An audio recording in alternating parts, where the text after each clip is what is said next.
So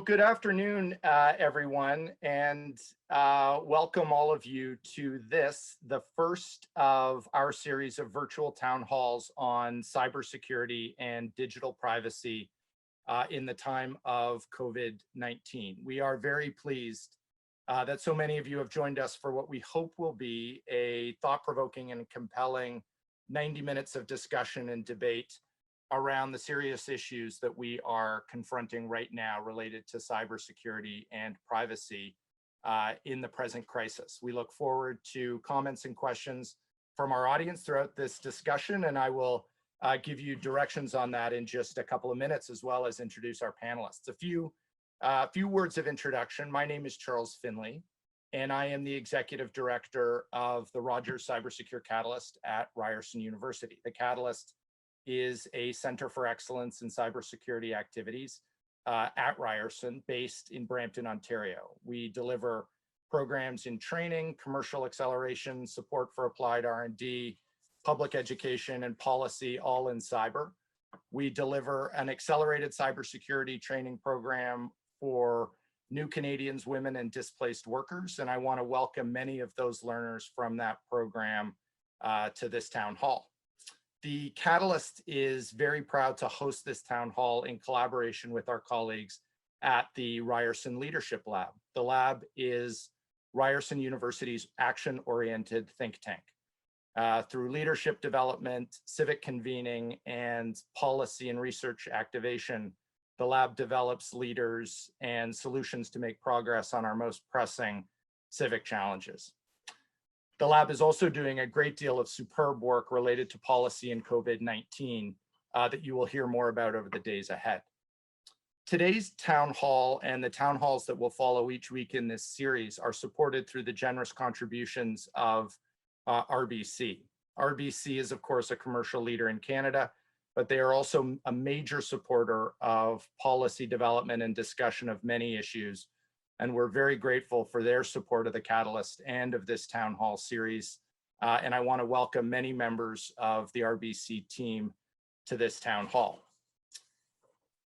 I don't need to tell anyone on this virtual town hall, but we are living in very unusual and disorienting times. The COVID-19 pandemic is, of course, having serious health impacts on many people worldwide, and all of our thoughts are, of course, with them. But the pandemic is also raising other serious challenges that are very, very important for us to talk about. Literally overnight, those Canadians that remain employed are working remotely, and many complex business processes have moved entirely online without sufficient time for testing or training. In cybersecurity jargon, the attack surface has massively expanded, and cybersecurity concerns have become more important than ever in ways that are not yet well understood. Predictably as well, there has been a surge in cybersecurity attacks of many kinds globally. Meanwhile, governments have rushed to try to track COVID-19 outbreaks through unprecedented surveillance operations of private citizens. Legislatures in many countries are considering major expansions to government surveillance powers, all in the name of public health, but without, and understandably, without necessarily having time to consider longer-term implications. Recognizing the balance between the public health imperative and basic privacy protections in a democracy has never been more important. Finally, as if all of this wasn't enough to concern us, another important social and economic dynamic is gaining force.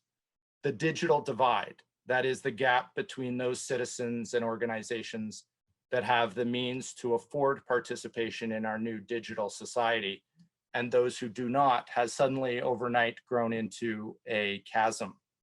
Consider the grade school student from an underprivileged neighborhood whose school has closed, but who doesn't have access to Wi-Fi or even a computer at home. Or the new Canadian who doesn't have a permanent address at all. or the local neighborhood business that didn't have the means to create an e-commerce platform, but that is now closed in its physical location for months. Now that technology intermediates everything, will millions of people and organizations be left behind? And though we raise these issues now, in the context of this crisis, we need to consider how these challenges and forces will continue after COVID-19 subsides. Some of these issues may be temporary, but many of the changes that have happened in the last 2 weeks will be permanent. It's in this context of these issues that RBC, the Rogers Cybersecure Catalyst, and the Leadership Lab have established this weekly series of virtual town halls, where these issues and other key issues related to this crisis, cybersecurity and privacy and technology generally, will be discussed and debated by audiences and thought leaders and experts from across disciplines, including political leaders, cybersecurity operators, privacy experts, lawyers, business people, social scientists, economists, criminologists, psychologists, and others. The conversations, we hope, will be interactive and engaging. Each conversation will end with a look forward at solutions that we as individuals, as citizens, as members of organizations can adopt quickly and effectively. For our first panel, we have brought together a fantastic group of thought leaders to share their ideas on these issues over the next hour or so, and to take your questions as well. I will introduce each of them, and I would ask them just to wave at the camera for me to identify themselves. Ira Goldstein is a prominent thought leader in cybersecurity in Canada. He's been a senior cybersecurity executive for many years. Ira's worked with many of the most important companies in the country to develop and implement cybersecurity solutions. He's also a member of the board and a close advisor to the Rogers Cybersecure Catalyst. Carole Piovesan is a prominent privacy and cybersecurity lawyer. Carole founded and is a partner at Inc. Data Law, which practices in privacy law, cybersecurity preparedness, cybersecurity breach response, data governance, and AI risk mitigation.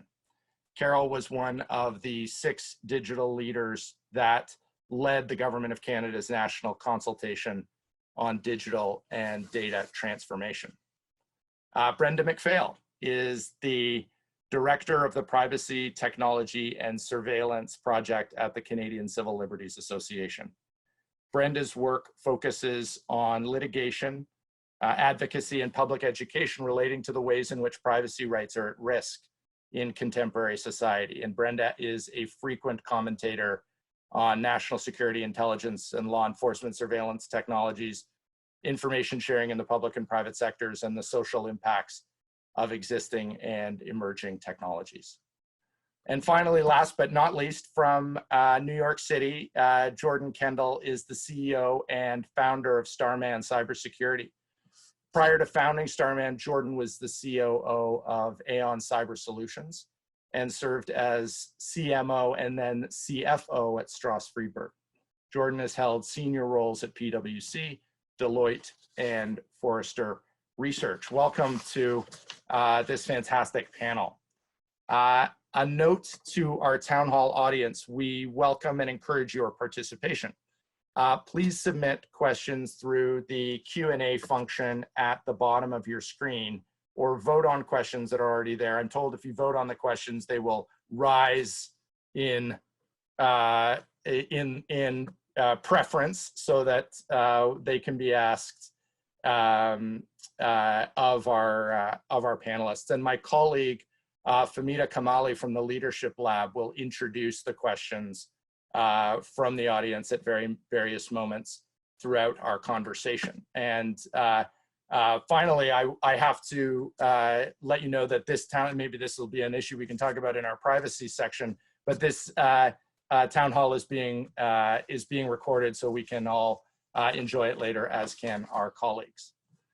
So with that said, let's get into our panel discussion. And I want to start with a first and I think critical question. In your view, What is the single most important cybersecurity or privacy risk to Canadian citizens or Canadian institutions right now in the context of the COVID-19 crisis? And Ira, we will start with you. Thanks, Charles. Thanks for having me. And to the esteemed panelists, it's a pleasure to be alongside your faces here. So for this question, I think I'll cover the institutional side when you ask the risks to individuals or institutions. When I look at this through corporate and government security lens, the biggest risk from my perspective is effective identity and access management. So for anyone who's responsible for protecting data anywhere, you'll know that in the best of times, identity governance and administration is very hard.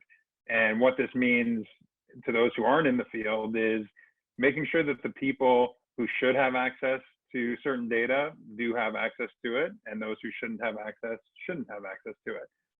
And so the process of adding people to the company, removing people, changing their work location, changing what data they should access where can be extremely complex in the current spread of digital business that we all operate in. It's not all automated. It's very hard to get it all automated. And now when we have this explosion of remote workers, we have people being laid off from companies, we have people being hired at rapid scale to ramp up in certain industries, we have temporary workers. It's a complete nightmare for identity and access management. And the more complexity there is in security, the more risk there is. We try to push forward a principle of least privilege, meaning we give people only access to what they need in order to do their jobs. But those rules, some people will be tempted to throw those rules out the window in the interest of reliability and availability and just getting people working again.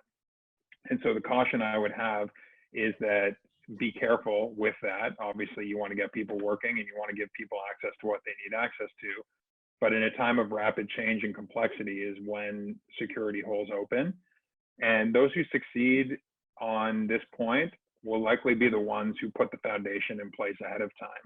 Meaning, if your architecture can adapt to something like a zero trust network or secure access service edge, these are kind of some of the buzzwords that have been used lately, then it will be easier for you to move into that world and easier for you to manage those identities.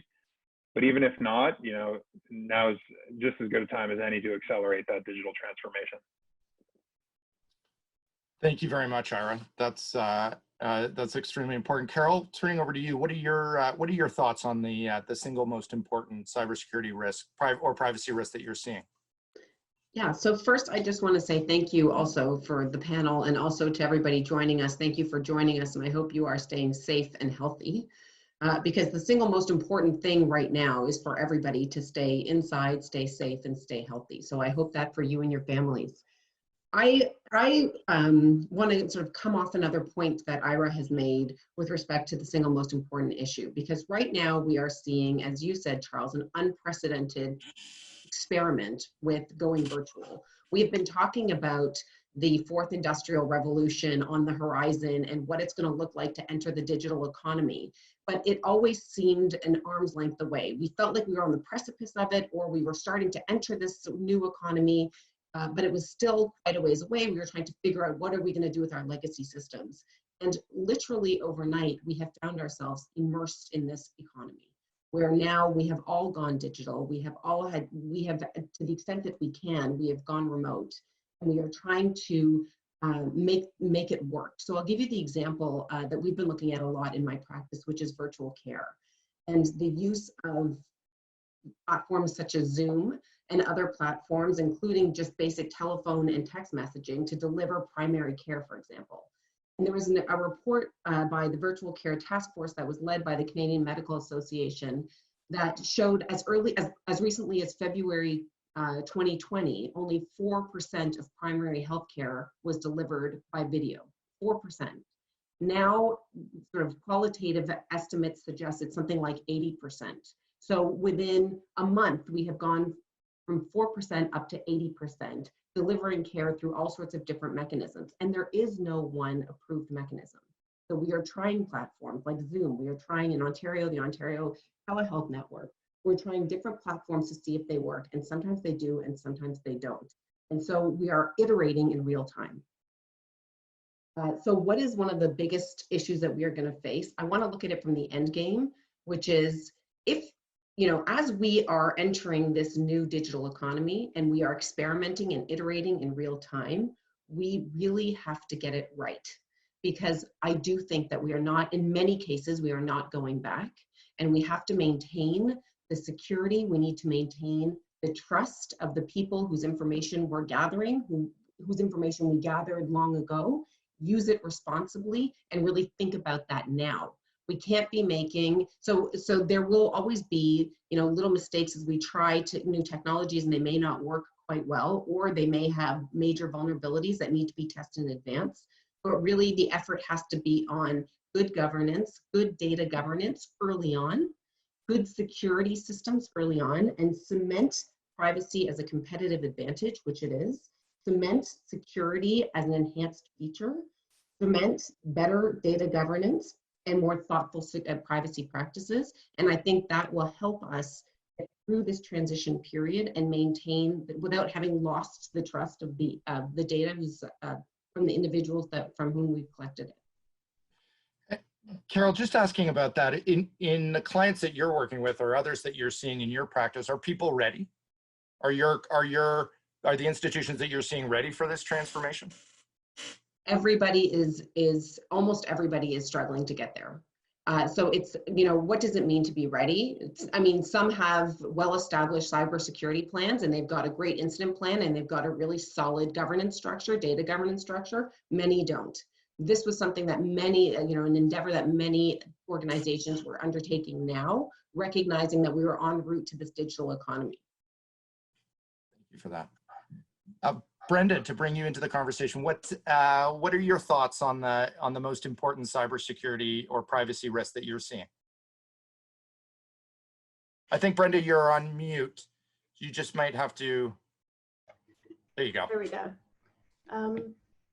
So for me, I'm going to focus on the privacy angle. And I think that the most important privacy risk to people in Canada right now, during a time of pandemic when we're all very much afraid for our health and our loved ones, is the wish to find an app for what ails us.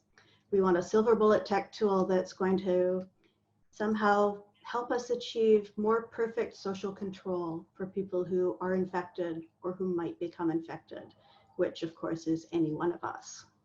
I want to be clear, I'm not saying that we need to be fearful or hesitant to explore ways in which technology can help us in solving the very real, very pressing problems that are created by this global health crisis. But I am saying we should absolutely be fearful and hesitant about giving up the privacy rights that we deserve as people in Canada, just in case it might be helpful for somebody to do something sometime during this crisis. So the conversation needs to be, can we create tools that serve a necessary function to solve a problem that we've clearly identified, that will have a concrete and demonstrable public effect, public benefit? And can we do that in a way that is transparent and accountable about the purpose of the technology? And that includes the range of safeguards, some of which Carole was just talking about, to make sure that data collection is secure, that it's minimized, that the tool and the data being asked for is fit for purpose, that any extraordinary collection is time limited and constrained to the time of the emergency itself, and that the intrusiveness of the collection for individuals is proportionate to the collective benefit that's going to be achieved. And to be clear, in the necessity and proportionality balancing act, it's reasonable in a time of pandemic for what's proportionate or necessary to be different in that calculus than it is in ordinary times. But that doesn't mean that we shouldn't do that balancing, that we shouldn't think still about necessity and proportionality. So really what I'm saying is in looking for technology solutions, we have to make very certain that we don't create social problems. And I frame this as someone who's been concerned well before the current crisis with the ways that companies and institutions are acculturating us with promises of convenience or even utility to see privacy as a right that we might benefit from by trading away, rather than seeing it as a right that's quasi-constitutional and that serves as a gateway for other charter protected rights like free assembly and free expression and equality rights that, again, we all deserve because we're human and we live in Canada. Thank you, Brenda. Now to bring Jordan into the conversation. Jordan, what's your view on your take as the most serious cybersecurity or privacy risks that you're seeing? Sure. Thanks, Charles. Just before I answer the question, I want to echo everyone else's thanks for people being on the call at this moment. It's an odd time and everyone's trying to prioritize a lot of things. So really appreciate that you're here. I'm always thankful to be part of something like this. But honestly, right now, I'm just thankful for my health, my family's health, and above all, the people who are out on the front line, helping keep all of us safe. And if we find ourselves unhealthy, helping to with that too. So it's incredible the way humanity is rallying around this. We don't see that very often. So now back to the dark side. I agree with everything all the other panelists said, and I'll just put this lens on it. Most companies view cyber as a risk, like all other enterprise risks, and they're always trying to keep the equation of risk and reward in balance. So in normal times, you as a company or as a public entity look at opportunities to take on risk to achieve a particular reward. And if the reward is great, you'll take on more risk to achieve it. But in any situation like that, you always look at controls you can put in place to manage the risk down, because obviously the more you do that, the higher the reward is by definition in that equation. And Brenda talked about necessity versus proportionality. That's commercial words for that are risk reward, right? It's the same thing. So the problem right now is that, and I think Ira, you said this, all of a sudden, flip of a switch, everyone's off doing who knows what on what endpoints over what networks, accessing what resources that normally are, in what we'd consider the secure perimeter of the organization. Now they're being opened up because they have to be. And a lot of the controls like identity and access management that we put in place in normal times to help mitigate the risk of providing the reward to people of working from home, bringing their own device, all that's gone out the window. And let's be honest, I think, Carole, you said not everyone's prepared. Very, very few are prepared really for this on a day-to-day basis. So the controls were weak anyway. I mean, there's no amount of money any company could spend to completely eliminate cyber risk. So by definition, some of the controls have to be weaker than others. And you just hope that people aren't going to exploit those. But the risk reward equation is totally out of balance right now, because the reward, if I'm a company, is I get to stay in business. So I'm going to take a lot of risk to allow that to happen. And whether that's in the identity and access management space, privacy of my company's data or citizen data, we're going to do things now that a month ago we would have said, that's a stupid decision. That's not worth the risk. Today, it's very different. Now, when I think about what's the biggest risk we're taking in that regard, I look at the parts of the ecosystem that in my mind were the weakest from a security standpoint to begin with. And the one that I am extremely worried about right now are supply chains. Supply chain risk is insane, right? It's hard to manage on a good day, because all the controls that you have internally, you manage those and you can tune them all the time and try to get to the best situation. Then you've got all the controls of your supply chain partners that may or may not be living up to your standards, but things change so quickly. Even if you're using standardized assessments to admit a partner into your supply chain, the next day they could be doing something that undoes the efficacy of the controls that you assessed. And then all of a sudden, you find yourself in a position where it's not just the attack surface. I mean, it's the entire ability to manage risk in your enterprise is significantly harmed by that. So when your controls are weakened by that unbalance in the risk reward calculus, multiply that by all the same things happening in all your supply chain partners' risk reward equations. I mean, trying to solve for that, if you're a security professional, if you're the CISO, that's like trying to find a black cat in a dark room where there is no cat. It's not just difficult, it's impossible.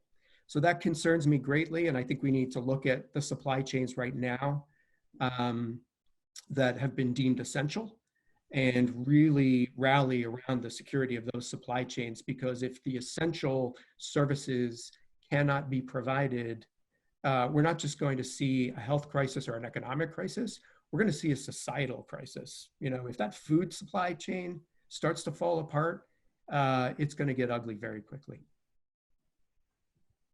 Charles, can I add something to that? Please. So I think we're talking a lot about risk, and that makes perfect sense. But we also should be looking at this from the flip side, which is this is also an unprecedented opportunity in a lot of ways. So we are being forced into this, an online world. We are being forced to work remotely, to connect remotely, which is not, it's something that has been so difficult to impose. We've needed emergency declarations of states of emergency in order to get people to stay home. So if for those companies that are seizing the opportunity to do this right, meaning to move digital, move virtual without having a major security breach or using personal information in a way that will sort of harm the trust that they have with their customers or clients, they will stand to benefit tremendously down the line. Because what that will do is ultimately solidify many of the processes that they meant to put in place last week but didn't get to it. And from a narrative perspective, it will be very strong to show that they managed this crisis without an additional crisis of their own. And they were responsible and thoughtful in the way that they used information. And I totally appreciate that this is a high bar. I'm just saying that there are, of course, lots of risks associated with this, but this is also an unprecedented opportunity to experiment with sort of much more leverage and much more leeway than most companies had 3 weeks ago. Other thoughts on Carol's, if it's okay? Yeah, please, Jordan. I think that's a great point, Carole. And you know, the question that smart companies should be asking themselves now is not were we prepared, but how quickly can we adapt to the new reality? Because this isn't, you know, even though things are looking a little better today than they did last week, this isn't going away. And if it's not this, it'll be the next one, right? There was Y2K, there was 9/11, there was, you know, there's been a slew of these over the last 20 years. There's going to be more. The smart companies won't spend a lot of time, you know, Monday morning quarterbacking this. They'll look forward, they'll adapt quickly, not let the perfect be the enemy of the good. You just got to get better every day. And just again, sorry, just to add to that as well. I was listening to this great webinar, a Gartner webinar. Chris Howard, their chief information officer, was or head of research, was giving a webinar on how COVID is changing workplace and what that means. And he said something that really struck me, which was, you know, now that we are all forced home, it's not, this new reality is not just changing the way we interact with each other, but it's changing the way we interact with capital. And so the long-term impact is that over time, we are going to be, our behavior, especially as this lasts longer, this sort of self-isolation period lasts longer, our spending behavior, our sort of capital behavior, you know, the way we accumulate capital, the way we think about going out and buying things is going to change dramatically. I mean, I haven't gone to a grocery store. We bring all the groceries in. We've had to adapt to try to keep our families safe and healthy. And we've done it in extraordinary ways very, very, very quickly. But it sort of created a new expectation. And I suspect that that will change our behavior going forward. So again, that smart company is thinking ahead. They're thinking to how do we turn this horrific pandemic that is bleak in the best of descriptions, how do we turn this into the best opportunity we can for our company? So can I just take a show of hands here? because one of the themes that's come up is about the permanence of what's happening, whether what we're dealing with now is a temporary situation in terms of the risk reward calculus that we're doing, and the incentives, our relationship to our workplaces, our relationship, Carole, as you've mentioned, to capital. Who here thinks that, amongst you, thinks that this is a temporary piece, and who thinks that there are elements of this that are going to be permanent? Hands up if you think there are elements that are going to be permanent. I think I'm hearing that most of you do. Jordan, I didn't see your hand up, but are you saying it was up? It was up. Yeah. And Brenda, to bring it back to the points that you were making around privacy, I mean, part of the challenge that you're identifying, I think, is that these will be permanent changes in terms of our and governments in particular attitude towards privacy and the calculus, that these privacy issues are going to extend past the end of this crisis. I do think that's the case. I think that governments generally, our Canadian government generally, has been hesitant to engage in what I'm going to sort of call in a dystopian way, technologies of social control. And that doesn't actually have to be as dystopian as it sounds, because many of our technological tweaks are designed to affect our behavior one way or the other. But I think that the impetus in a time of pandemic is very much around behavioral control. And I think once the stigma of engaging in that behavior is breached, then we're in for some difficult times when it comes to privacy and the question of whether or not and to what extent personal information can legitimately be used by the state for social control. So I want to come back in a minute to get a little bit deeper into the privacy conversation with you, Brenda, and to solicit others' pieces on privacy. Want to just turn it to Famida to ask if there are any questions from the Q&A on the the initial points that folks raised. Yeah, there are a lot of really good questions. They are related though to the other ones that you were planning to ask later. So it might be better for you to skip to your next question. Sure, happy to. We'll improvise, and I want to get into the conversation a little bit more about the privacy piece. And Brenda, as you've already talked about, and we talked about a bit in the discussion we've just had, this COVID-19 crisis is bringing the issues around privacy and digital privacy in particular, technology privacy, to the fore. We're seeing incredible examples of tracking, of surveillance. And I wanted to get a little bit more from you, Brenda, talk a little bit more about where you see the line between technology, privacy, and public health.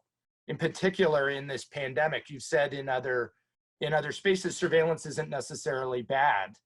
Talk to us a little bit about what your fears are around this issue of digital privacy right now. I have said surveillance isn't necessarily bad. I would also say that it's not necessarily good, just to be clear. And in terms of the question, I have to say I'm not a fan of drawing lines when we're talking about privacy and technology, because it's an oppositional framing and it creates categories of things on one side and things on the other side. And if privacy is on this side and health or life is on the other side, I think that particularly when we're all afraid in the middle of a global pandemic, we're going to line up over here. I'm a mom. On a fearful day, I might even be on that side, and I spend my professional life talking about the need to defend privacy as a human right. And that's because it's normal when we're afraid to go to the very, the core of the things that matter to us, and life obviously is at the very center of that core. But precisely because that reaction is predictable and profoundly normal, we should know enough to guard against it when it comes to talking about privacy and technology, and ideally have different kinds of framings to talk about it so that we don't fall into that oppositional trap. So my reframing would actually be, how in a society where we have to some extent been a little bit lax in ensuring that technological change doesn't come at the expense of privacy rights, how can we do better and lay the foundation during a time of pandemic for a rights-respecting, technologically enhanced public response to this public crisis? And of course, one of my biggest fears is that we're going to allow very intrusive forms of data collection or intrusive government access to data that's collected about us all the time in the course of going about our daily lives in a technologically mediated world.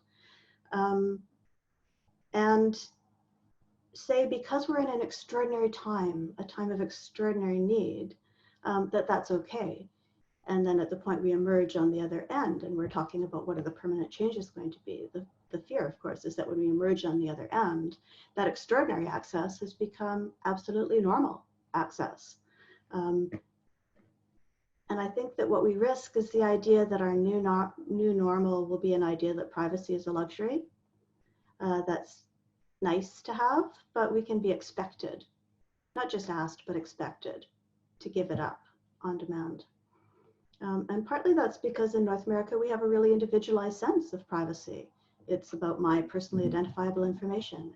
It's a right that accrues to me. And we don't tend to think more broadly of the sort of public good aspects of privacy, the ways that privacy protects not just individuals, but groups of people and classes of people from intrusions, particularly intrusions that relate to issues of discrimination. So, and the other risk that I'd identify is that, of course, depending on what side of the equation you're on, tech or privacy, you'll either think it's awesome or terrifying that tech tends to move fast and break things. But my concern is that, driven by we don't want to die level of fear, we're not going to care about the breaking. We're only going to care about the tech. And those of us who say, whoa, wait, I actually care a little bit about the breaking, are going to be the next round of COVIDiots who are castigated for saying, hold up, let's think about it. Do we need it? Is it important? Is it going to work? Because the push is going to be, doesn't matter whether we're sure it's going to work or not. It's so dire right now. We've got to try it. So I'm just concerned that we're going to fall into a trap of agreeing to experiments that probably aren't going to actually do what we want them to do. They're not going to move the dial of public health protection. And instead, they're going to feed into that sort of public urge for control of humans that's understandable, but also really fundamentally antithetical to the idea of, free humans in a democracy. We're going to talk a little bit more towards the end of the session about solutions, but I'm interested in just picking up on the point that you're making right now, Brenda, and just getting your sense of how we resist that. If that is the urge in a crisis situation, then I think you're absolutely right. An urge to protect ourselves and to adopt extreme measures that have long-lasting, poorly understood implications. How can we resist that in our lawmaking around privacy? What's your sense of that? Sorry, hitting the unmute button in the wrong place. I think it's a really difficult question. I think that it's easy to say resist the fear, and it's harder to do. And for our political actors, it's easy to say resist the public pressure and panic, and again, much, much harder to do. So I think what we need to do is rely on some of the tried and true fundamental principles that really should be at the heart of all kinds of technology development. So, we go through processes of purpose specification. When you're thinking about a piece of technology, what do you need it to do? From a business perspective, what's the gap that it's going to fill? How do we know that there's a demand for this product? Those processes need to happen now in a crisis more than ever when it comes to applications that are going to be involved in potentially intrusive data collection, particularly if it's going to be about, the majority or vast swath of the Canadian population. So I think that there are process fixes to panic problems if we only all take a breath and understand that, even in extraordinary times, some of the ordinary tried and true ways that we go about engaging with design when it comes to technology are still the right way to go at this time. Carole, let's bring you into this conversation as a privacy lawyer. What's your take on this issue? I really love the way Brenda has framed this, saying that this is not an either or proposition, and it can't be. It can't be tech or privacy. We can't cast it that way. So I really love that framing because I think it's absolutely right. I think what we need to be looking at is how do you bake in privacy from the outset? And we have precedent for this, right? Like we've had privacy by design as an Ontario, led construct for a decade. So the notion of how do you think from a privacy and security perspective, and I want to be very clear. I mean, we make this sort of distinction between privacy and security, and we should be careful in doing that in some cases, because when we're talking about privacy, in many cases, we're handing over information for a particular purpose on the assumption that the information is going to only be used for a particular outcome, but also that it will be protected to a certain degree. So privacy and security sometimes really go hand in hand. That having been said, when we're looking for, how do we create the great products and how do we, protect privacy from the outset, we got to be looking at that design right from the beginning. And are we being mindful of those privacy considerations and really collecting only that which we need? I think that is something that is really critical. In a time of crisis, you asked the question to Brenda about how do we resist some of these urges to, go down a path that maybe we can't come back from, and that is actually quite harmful to our rights. In a time of crisis, we look for certainty, or we look for knowledge, we look for information. So the transparency and the regular updates that's being provided by public health and by our governments, in my view, is very important. And we need that. We need that information because we need to know that the government is keeping us up to date, is being transparent about what information they have. And that gives us a sense that we don't need to look elsewhere. We don't need an alternative. So oftentimes, and I'll go back to the virtual care example, where we have started to see a strong proliferation of commercial, private sector commercial platforms that will facilitate care, has been because there has been no alternative on the public sector side. So the public sector side has been, I have to go over to my doctor's office, wait 2 hours for the appointment, have the 5-minute appointment, and then leave, which is many times just not feasible. So we've looked to the private sector to help us out with something that is more convenient and still meets the needs that we have.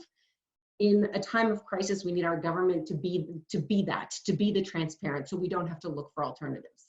But I do want to say one thing. So in preparation for today's webinar, I was looking up a recent blog post by the Information and Privacy Commissioner, who was talking about recent amendments made to Ontario's Personal Health Information and Protection Act. And what was interesting about this blog post is he was summarizing recent amendments made to the act that actually gives him greater oversight and more power over what are called commercial service providers. So it's consumer electronic service providers. That's it.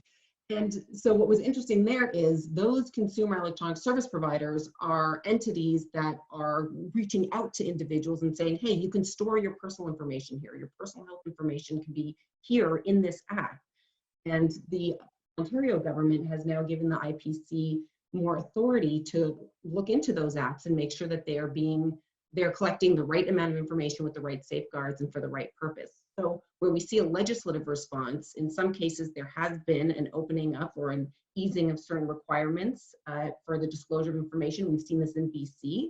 And in other cases, we actually see a slightly different response where there is more oversight over these commercial entities to make sure that when we are being asked for our information, there is somebody who's paying attention to how that information is being used or can be. Thank you for that. Let's go to Jordan. Jordan, what are your thoughts on this, on the digital privacy issues? Yeah, thanks, Charles. Look, my point of view on this is informed by something that I've been taught since I was very small. Knowledge is power. Power corrupts. and absolute power corrupts absolutely. So keeping in mind that, you know, my grandparents were Holocaust survivors, you can understand why they would have some, you know, some thoughts about giving the government more power. And, you know, there is no question, you don't have to look that far back in our history to see examples where we have voluntarily given up control of our information in the midst of a crisis, and then looking back on it, regretting it. The Patriot Act is probably in our lifetime one of the most egregious examples of government misuse of private information. And it continues to this day. There's almost nothing that Republicans and Democrats agree on, but it's hard to believe, but we are closer to repealing Roe v. Wade than we are to repealing the Patriot Act. Nobody's talking about that, right? So once you give something up to the government, you never get it back. So I'm with Brenda. You have to be, first of all, never make any big decisions in a crisis, right? That's just common sense. But we have to be very careful right now about what we decide to do here. I think the role of the government is to regulate the use of private information, and to, if necessary, in a crisis, utilize insights that are derived from the analysis of that information to solve public problems that private institutions wouldn't necessarily move to solve on their own. But what I'm seeing happen right now is there are many private institutions that are collecting data to help find ways to address this problem: vaccines, therapeutics, and other ideas. And many of them are collecting data en masse to support that. If the government does its job and holds those companies to account for what they do with that information, how they secure it, and is only engaged once those companies have ideas to share that are in the public interest, in reviewing those ideas and making sure that everyone has access to the benefit of those in an equal way, that the creation and distribution en masse of a vaccine is going to be in the interest of the public, not, that the cure is not worse than the disease, so to speak. That's what the government should be focused on. That's what they're good at. It's really the only reason they exist. When we start to let them, get into consolidating authority centrally like that and using information that we give them to do it, we're on a very slippery slope. And I think cybersecurity experts, maybe more than anybody, understand this, because the most complicated cyber problems that I've ever seen solved by the people who worked for me were solved not by individuals, they were solved by teams. And they weren't solved by the teams that I organized, which is somewhat arbitrary. They were solved by smart people going across teams to talk to each other and find little tidbits of information that could help solve that complicated problem. And in a lot of cases, they were solved by researching, going out, reading blogs, checking in with security researchers, going on the dark web, harvesting information there. The truth is distributed by its very nature.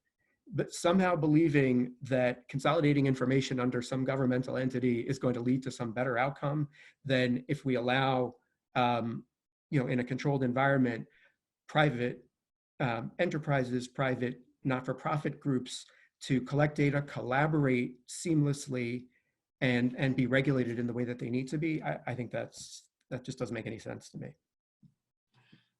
Ira, I want to bring you into this conversation. Lots of thoughts from Brenda, Carole, and Jordan. What's your take on the privacy issues? I've been waiting to see if anyone would be the counterpoint, but thankfully no one was, so I can be the counterpoint to this narrative. Not that I disagree completely with anything that was said, because I think they're all valid and really true points. The original question was, where's the line drawn? For me, there is a line, and there's existing legislation. Whether you like it or not, or whether you think it should be stronger or not, and I have my own opinions as to how the legislation should be strengthened around protecting Canadians, specifically privacy, but obviously various countries have their own frameworks. And that's the line for me. I think companies should be encouraged to work within that framework. They should blur the lines a little bit in times of crisis, as long as they're transparent about it. I want them to blur the lines, because it might be better for me in the end. And you know what? If I determine as an individual that it's not better for me, then I'm going to speak up about that. And we have a very strong civil society in Canada whose responsibility it is to hold government and companies accountable. Now, I know that may sound like a beautiful fantasy world, but I really do think it's true. And that's why we have some of the great private and public groups that are represented here advocating on behalf of individuals. So we see this legislation in place both to facilitate some forms of innovation, and that's why it doesn't necessarily have all the teeth that some people believe it should have. On the other hand, this legislation, in terms of public health legislation, caused businesses to shut down. So that for me is the line. As long as there's meaningful consent for this data collection and there's transparency, as Carole outlined, there's a great framework and it can be used as a benchmark, privacy by design. I'm happy with that if we see that followed. There's been some comments, I know in the Q&A around specific technology platforms, for example, and how come we're using Zoom if Zoom is a security risk? Well, for me, it's not, and you have to be cognizant going into when you become a participant in the digital world, you need to know what the risks are. And if you don't set a password to your Zoom meeting, that's your own fault. Now, if Zoom routes my traffic through China when they're not supposed to, and they admit to that, well, that's a no-no. And I want them to tell me about that. And people make mistakes. But to say inherently that, blue widget technology is bad because something bad happened, I'm not a fan of that. I take more of the market approach. I believe that in the end, after the crisis, and there will be an end to the crisis, things may never go back to normal in certain aspects of our lives. There will be a new normal, but we'll be able to have some sober second thoughts about certain data collection. It will be hard to put put things back in the box afterwards, but at the expense of potentially saving lives, for me, I would rather take those risks and then trust in our strong civil society and my voice as an individual to speak about that. So, I think it's, again, I agree with what the other panelists said, but you look at some of the instances of data use or requested data use as an answer to the crisis that we're undergoing. If some of that data hadn't been collected through commercial means, which we all opted into by using certain big tech platforms, we wouldn't be getting the insights that we all love getting right now to understand who's following social distancing and who's not. So we can't have it both ways. If we want to have access to that data, then we need to provide that market-based framework that allows people to create technologies to collect this data. And individuals there needs to be consent and they need to be able to opt in. And then on top of that, we need to have the controls of civil society and government, the existing legislation that's there, which can be strengthened, to lay out that playing field for use of that data in the interest of public health. That's terrific. Thank you. Thank you, Ira. I want to bring in some questions from the audience just to get folks' reaction to it. Incredibly, we're already more than halfway through our time. So I want to bring in some questions from the audience. Famita, are there questions in the Q&A that you want to highlight for the panel? Yeah, so there's a question here. What should regulators, corporations, and the broader public be thinking about when it comes to cybersecurity and equity? How do we make sure people are not being left behind? Any promising practices or gaps you've seen? So this goes to some of the digital divide pieces that we're going to talk about next. So this is a perfect question for now. Anybody want to take that on? I'll jump in off the back of, because I'm used to giving my opinion off the back of the last answer. I think this is a very important question. And I think in the early days of talking about government intervention in this crisis, people started talking about universal basic income. And are we going to see a resurgence of universal basic income as a result of, in Canada, the various emergency benefits? Could this be the foundation of what some provincial governments tried to put in place?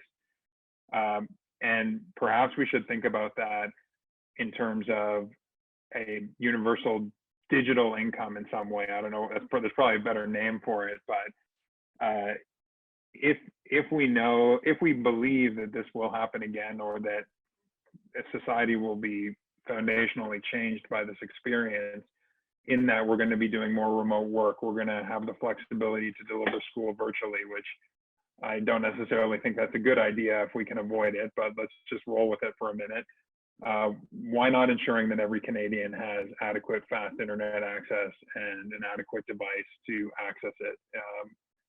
You know, it's something that I think should be considered along the lines of the universal basic income concept. I know there are lots of potential pitfalls for it, but the only way that we can create this big tent of those experiencing the entire digital world is by enabling to do that. I think we have a legacy in Canada of bringing everyone in society into that tent, and we should continue to do that. The one asterisk I'll put on that as a parent who is doing my best homeschool act right now is that the good news is, especially if this is a short-term crisis, however you define short, is that I think the best thing for kids can be done physically in person without the digital. The digital supports are nice, but you know, I read a great article recently that said, you know, as long as you read to your kids every day during this time, if they have digital school, if they don't have digital school, you're going to get by and they'll be okay. So I would just add that little piece of encouragement and hope to the end.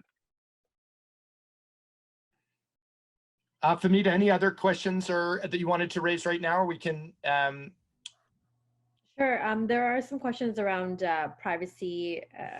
So I'll ask this one and you can feel free to decide if you want to answer it now. How do companies protect sensitive data when you're working from home in terms of personal information and privacy? Big question. Who wants to tackle that? So I'm happy to take a first run at it. Yeah. So first of all, the hope is that you have a cyber incident plan and a broader cyber plan in place, which would help with training for your employees in terms of how to have sort of good cyber hygiene, meaning, you know, be conscious of the information that you're accessing, make sure you're not saving information that's sensitive or any company information, frankly, on your personal device. Make sure you lock your personal device or you lock your computer before you leave your desk, wherever you may be working. And then, you know, just good practice, don't take pictures of what you're working on, like really good practices, don't record that information, that the company's information remains the company. So these are good governance practices that should be in place. And if they're not, I would encourage companies to move quickly to train their staff on how to use company information appropriately, when to access it, how to access it, and making sure that you've got secure networks to access it. And then I will absolutely turn it over to the more technical experts, but you're also from sort of HQ, you want to make sure that everything is up to date. All your patches are done. All of your security technology is up to date. If it's not sufficient security technology, given what type of information you're collecting or using, you want to make sure that you've now put in place some kind of VPN or some access that is more secure and controlled, and something that you can monitor. Because the reality is, if a breach happens now, you're not off the hook because there's a pandemic. You are expected to still practice diligent data management, even in a circumstance where you are working from home and your whole workforce is working from home. And I'll give you an example. I was working with one client who had outsourced a lot of customer support, and the customer support teams are all over the world. And they were saying, you know, all of a sudden now our support teams are home. They are not in our central location. And so we want to ease some of the restrictions that are in your original contract to account for some of that, because there's now a greater risk.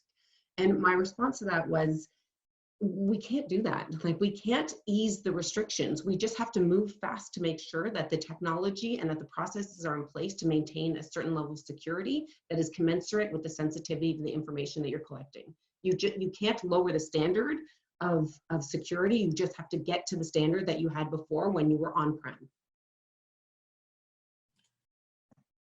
Anybody else, Jordan? Yeah, go ahead, Jordan. I'll just add to that. I agree with everything Carole said. This isn't going to be technical, by the way, so I hope people aren't disappointed. Our numbers are falling off, Jordan. So every company is in this ongoing process of assessing itself and trying to remediate issues in the assessment. And if you get a good assessment, or you get an assessment from a good assessor, what they do is they put those remediation ideas in some kind of priority order, and they say, look, if you have $1 million to spend, do it in this order until you run out of money. And again, it goes back to risk reward, right? Because if you do that and you still get popped, then when you get sued later, you can at least say, I knew what was wrong, and I spent the money in the order they said it would be most effective. I see Carole nodding, so I'm not completely destroying the underlying legal argument. But if it were me now running a company, I would go back to that assessment and maybe back to my assessor and just rethink some of that prioritization, because at the moment that last assessment was done, the considerations were quite different. Now some of the issues that are always there, people are always working from home. Lots of companies have offshore support for different processes, but the considerations now are different, and they might put those things in a different order or recommend that you allocate your immediate investment dollars into different things. And it's going to be different for every company, because wherever you were when this started, that's where you were. There's nothing you can do about that. So you got to look at best practices, like Carole said, and try to adopt as quickly as possible if you can. But again, it's hard to know what's most relevant to you, your industry, your vulnerabilities, the existing threats that exist against your company, your industry. Those aren't going to be the same for anybody. So the best thing is to go back to the last real detailed view you had of your situation and see what's different. I want to add one more thing to that off the backs of those comments, which I agree with, and tie it back into the privacy point, and maybe get Brenda's view on this, which is that the employee handbooks and codes of conduct of the world all echo the same thing regarding privacy. From what I've seen, which is that employees don't have an expectation of privacy when using corporate devices or when using corporate networks. And so to the specifics of the question of, I'm doing work on a computer, maybe it's provisioned by my company, maybe it's my own. How do I protect my own information that is not the company's? You need to ask questions and understand what your expectation of privacy is when working on a corporate network, because the way you do good security, unfortunately, in many cases, is by looking at people's private information. And I'm not saying that in a nefarious way that we're checking your instant messages, but often bad things happen in encrypted channels, and we have to decrypt those channels in order to make sure bad things aren't happening. So I think there is a norm that you don't have an expectation of privacy on a corporate network. And so I would be very careful doing any personal computing on corporate devices if you're concerned about that. So those are all really good corporate perspectives. From a person perspective, I think what people are worried about, or at least the calls that I've been getting, are things like, now I'm working from home, and my employer has asked me to put Zoom up in the corner because it means that they can watch me and tell whether I'm being productive or not during the day.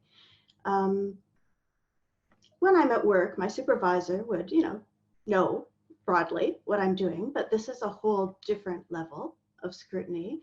And it's complicated by the fact that because I'm in my home, I've got my children around me, and sometimes they need me. And while I'm doing my very best, they say, to work my 8 hours a day and give the company its due, the reality is sometimes my kid's going to crawl on my lap, and then that child is going to be on the screen.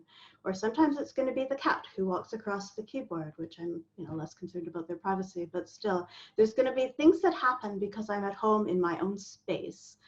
And where's the line between my own space when I'm really not so much working from home as working in a time of pandemic in the place that is safe, which happens to be my home, right? So there's a distinction between the company is allowing me to work from home as a special treat, as a teleworker, and everybody has to work from home right now. And so work is taking an intrusive position in my home life.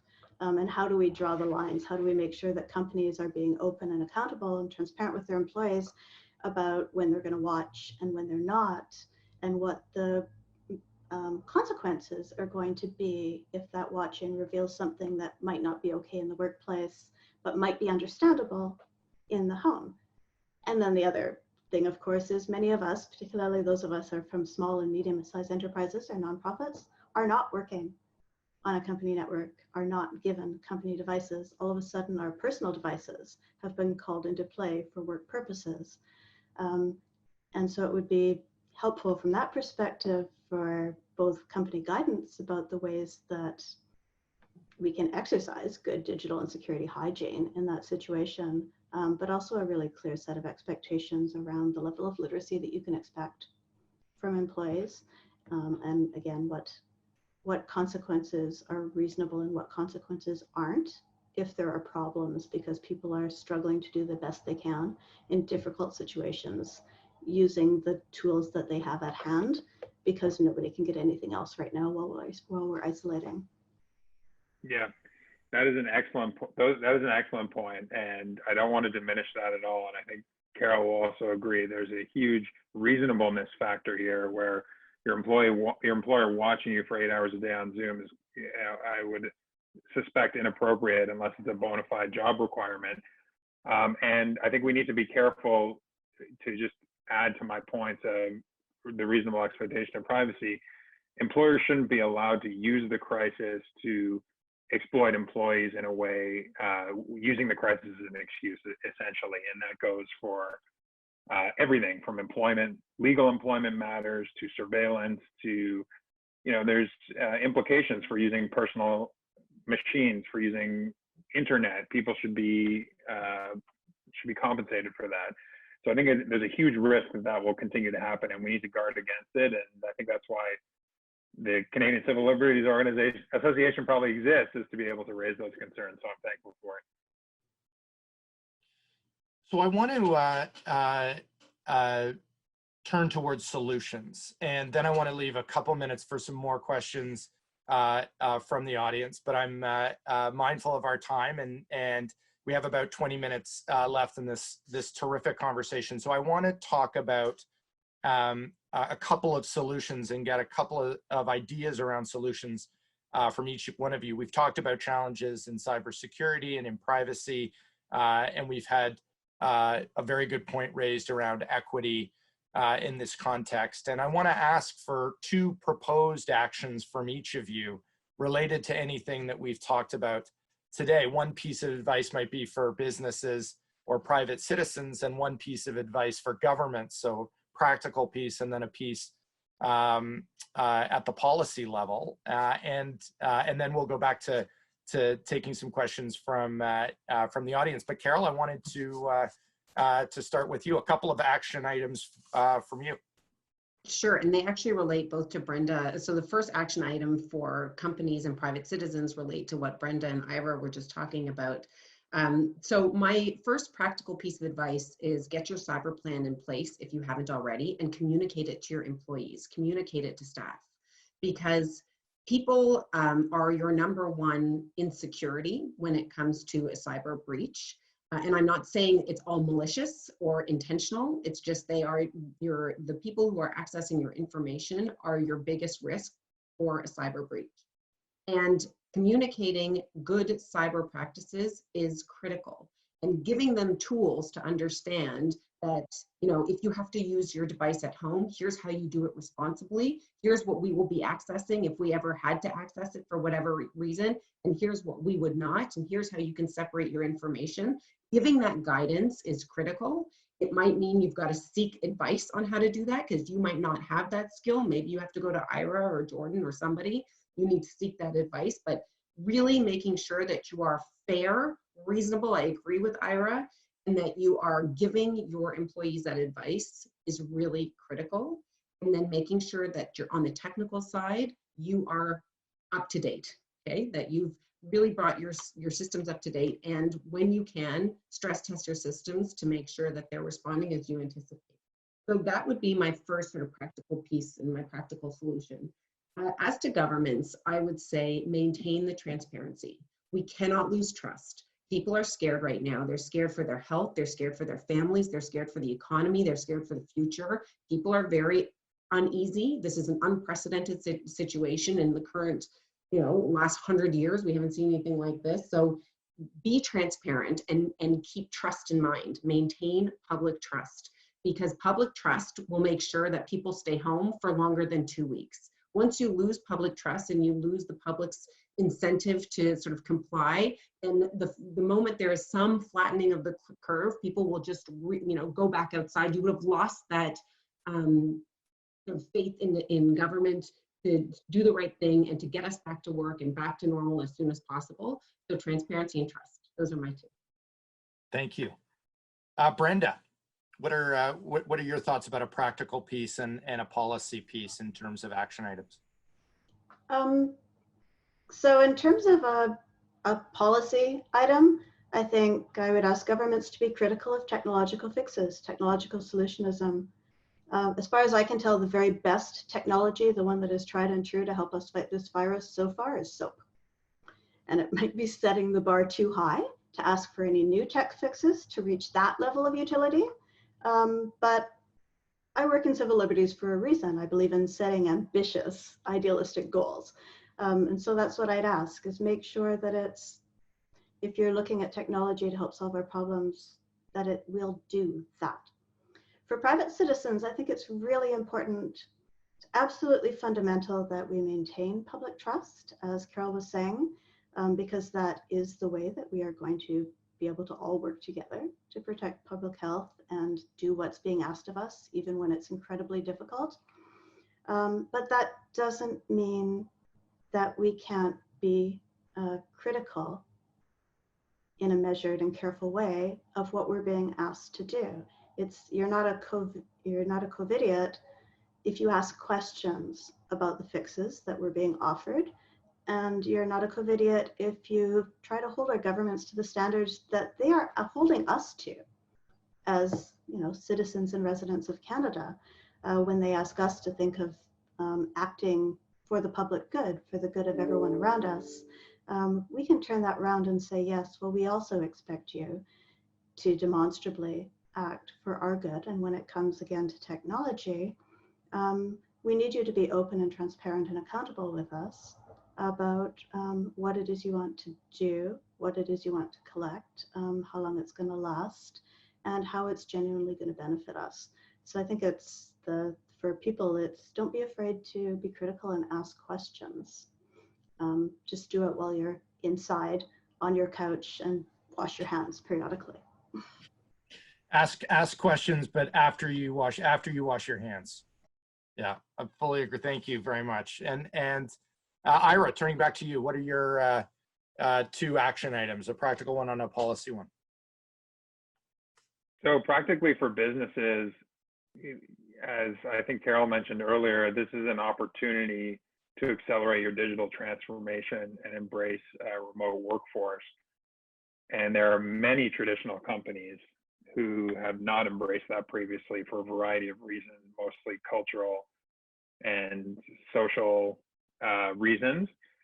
And this is the opportunity to embrace that. You can accelerate your digital transformation. You can lower your operating costs by embracing the ability of your employees to work remotely.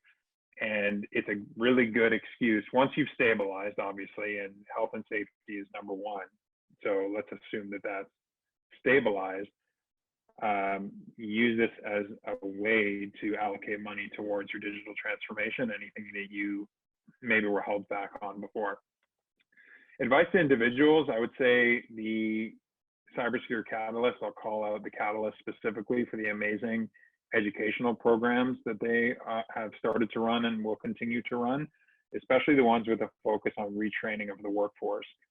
If you are sitting, and I know this is much easier said than done, so I don't mean to trivialize this point, but if you're watching what's happening around you and want to get into a digital employment, whereas previously you were in analog employment, there are opportunities for that. There are supports for that are fully funded by the government and organizations like the Catalyst.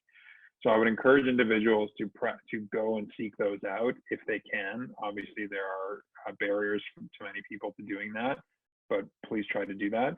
And then lastly, on the government side, we've been talking about digital identity in Canada for a long time, and there's a whole conversation we could have about digital identity and what it is and why it matters. But at a very basic level, if we want the government to be able to provision more services to us, both in times of crisis and in peacetime, having centralized government services that utilize digital citizen identity will help us do that. We'll do it for cheaper and faster. And I think Canada should get going on that and use this crisis, again, to the first point, to accelerate their own digital transformation. Thank you, Ira. Jordan, your thoughts on action items? Yeah, just quickly, you know, I'll give an action item for the citizens on this webinar, including all of us.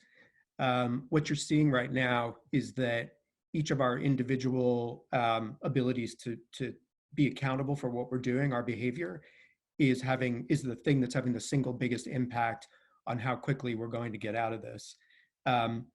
There are other ways everybody on this call can take personal responsibility. I mean, I got an emergency message on my phone from the government of New York City last Friday, asking anyone who's got any medical training whatsoever to volunteer to help. There are, as we've talked about for the last hour and a half almost, there are massive cybersecurity challenges, privacy challenges going on right now, and we all have the ability to contribute to that. So now's a good time to try to bridge between your professional pursuits and your philanthropic pursuits, and offer whatever you can do to help. I would say especially to the most vulnerable. We all have older relatives who may not fully, you know, they use devices, but they may not fully understand the implications of what they're doing. You know, other people, colleagues you work with who maybe are not as privileged as you are, you know, reach out and help them find out if there's a way that what you know, what you do, can make sure that they don't fall victim to some of the really horrific scams that are going on right now. At an individual level, if there's a couple hundred people listening right now, you can have a massive impact if you just touch your network a little bit. On the government side, I go back to something I said at the beginning about the supply chain issue. I'm worried about the food supply chain right now. It's cracking already. Any industry that's been deemed essential, those workers are getting infected and sick faster than the rest of us because they're all out working still. We've seen plants in the US already, major plants in the food supply chain being shut down because they just can't control the spread of the infection amongst their employees anymore. This is an issue of national security. So unlike my comments previously about how, you know, minimizing government intervention generally, this is a matter of national security. If that food supply chain becomes unstable, things are going to fall apart very quickly. And it is in the interests of nation states that are averse to us to use this moment where the supply chain's already weakened because of the health crisis to launch a cyber attack that would further weaken that supply chain, because the implications of that to the stability of our way of life are significant at this moment. And we really, you know, we're in a major health crisis. We're going to have a major economic crisis that we will deal with. We'll get out of it, but it's going to be rough. We can't have that third crisis come on right now. The government has to be on top of it. We were caught flat-footed when this started. We can't have that happen again right now. That is a very powerful point, Jordan, and I'm glad you made it. You're absolutely, I think you're absolutely right. Let me open the. We've got about 9 minutes left, and I want to open up to questions from the audience. So, Famida, are there any questions for the panel from the audience? Yeah, there are some good questions online. This one's from Sarah Hertz. It is about, speaking of the digital divide, how do you feel COVID will impact rural and remote areas in Canada as opposed to urban areas in terms of cybersecurity? What can be done to support Canadians in those regions? I'll start if you want, Charles. Yeah, please, Jordan, and everybody else. Yep. And again, I'm sort of taking I don't want to say the American perspective. I think we're all in this together. Canada and the US, in spite of all the things that we've talked about for the last 3.5 years that are different, are still, you know, the relationship and the friendliness persists. I'm Canadian. I've been here for 17 years, so I understand that question. This crisis, all it's doing is shining a very bright spotlight on the social divides that already exist. So the people, whether they're in rural areas or they're underprivileged people in urban areas, are suffering more. There's the data already shows that. You can look at the zip code map of New York City that shows where the highest rates of infection are. It's not where I live, okay? It's devastating those communities in this city. It's devastating the Black community in Louisiana.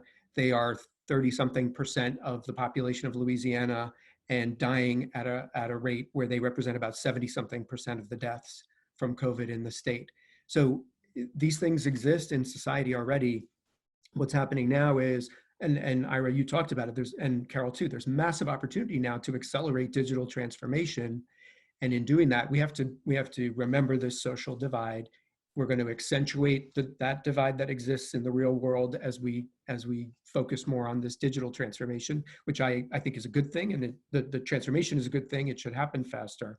But we've got to bring those people along. And again, that's a good role for government. This is a place where, especially in America, I think this is where Canada has a leg up. You know, the government needs to intervene here. This is the role of government, is to bring those people along so they get the benefit of the great things that our two countries are doing and will do. It's critical right now. I'll mention two other practical things. I've been really impressed with some of the specific companies that are out there servicing rural Canada at various cybersecurity events that I've been at. And so I think there is a role for government to play in promoting the availability of funds for the business community to service rural areas. Someone mentioned in the chat, how can we talk about giving internet connectivity to remote communities when they don't have clean water? And I would agree fundamentally that the necessities of life need to be there. I would also say that everyone becomes has the ability to have a louder voice if they have access to the internet. You know, that is what the digital divide is. So there's some amazing programs happening. NORCAT Accelerator in the north, in Sudbury. There's some great companies that are servicing rural Canada and I know that's a big geographic area. So they're servicing rural Northern Ontario specifically is the one I'm thinking of. I think there's a role for government to play coming out of this as part of the solution to support and incentivize companies to service rural Canada. I just want to add one more reference. So we support an organization called Venture Kids. Venture Kids is a not-for-profit organization that provides entrepreneurship training to kids in underserviced neighborhoods, city and rural. It's a great organization that has worked with rural Canada and has, as part of the program, makes sure that the kids have, and these are all kids under 19 with a great idea. So they get STEM training, entrepreneurship training. They also get transportation, computers, and food.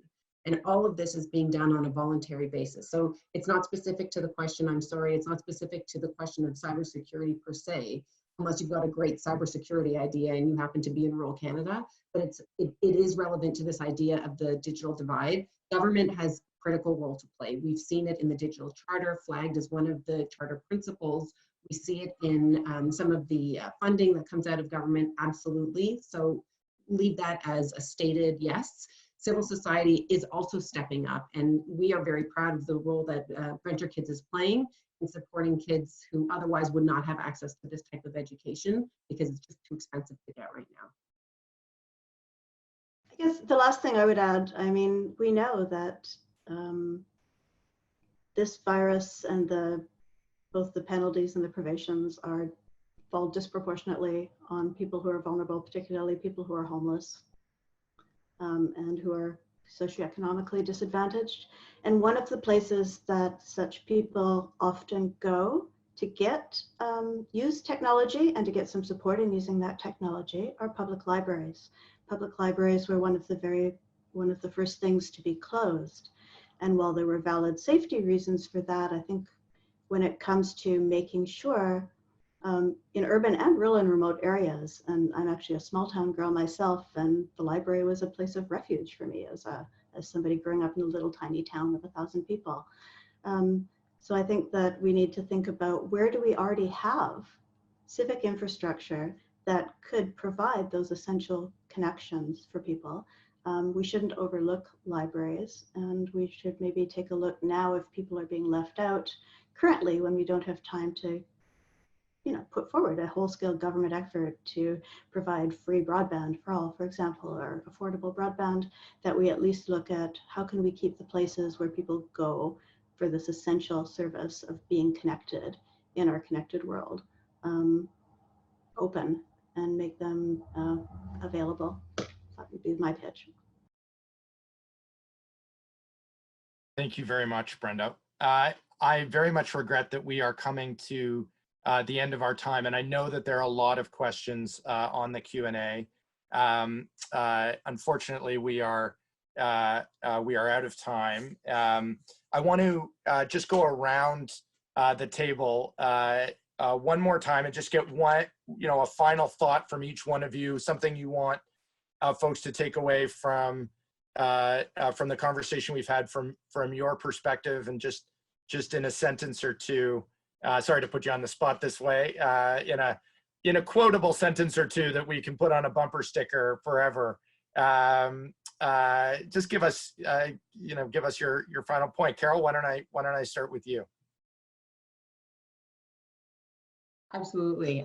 So these are unprecedented times, and we all have a role to play. We all have a role to play. We have a role to play in educating ourselves. We have a role to play in voicing our opinions. We have a role to play in supporting our community. Everybody has a role to play, and I encourage everybody on this webinar to find the 5 things they want to do and do them to support the community, the country, and our people across the world. Thank you. Brenda. I think it's very important to remember in extraordinary times that the ordinary values that we share, the ordinary rights that we protect as members of Canadian society, are the values and rights that we want to still exist at the end of this crisis. And for that to happen, we need to stand up for them now. So I think people need to think about where they stand, and then decide what way they might want to act during the crisis to make sure that the place that they're standing now ends up being the place that they'll be proud to say they stood at the end. That's my bumper sticker. Thank you. Ira, let's go over to you. What I've been thinking about through this time and this webinar is that we're resilient, and both as think of ourselves as resilient as individuals, as nations, as species.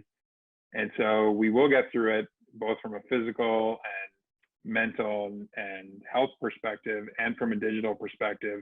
It is possible to be safe in the real world, in the analog world, and in the digital world. It's up to you personally to take some ownership over that, both on knowing where you stand and on equipping yourself with the available tools to keep yourself safe, both online and offline. So I would encourage everyone to do that. And Jordan, the last word falls to you.